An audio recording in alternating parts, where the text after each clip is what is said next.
binalaan ni dating Pangulong Rodrigo Duterte si Pangulong Ferdinand Marcos Jr. na baka matulad siya sa kanyang amang si dating Pangulong Ferdinand Marcos Sr. na pinatalsik sa pwesto dahil sa people power. Sa talumpati ng dating Pangulo sa isinagawang prayer rally doon po sa Davao, sinabi nito na dapat huwag sumunod sa isinusulong ng ilang mambabatas na amyandahan ang konstitusyon. Inakusahan pa nito ang Pangulong Marcos na gumagamit daw ng droga. Hiniling din nito sa mga sundalo at mga kapulisan na protektahan ang ating konstitusyon.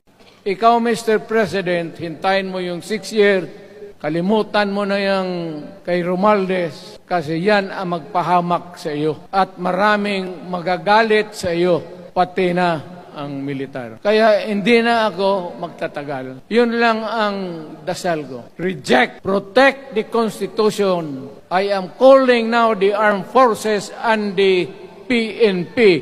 Protect the Constitution. Trabaho ninyo yan.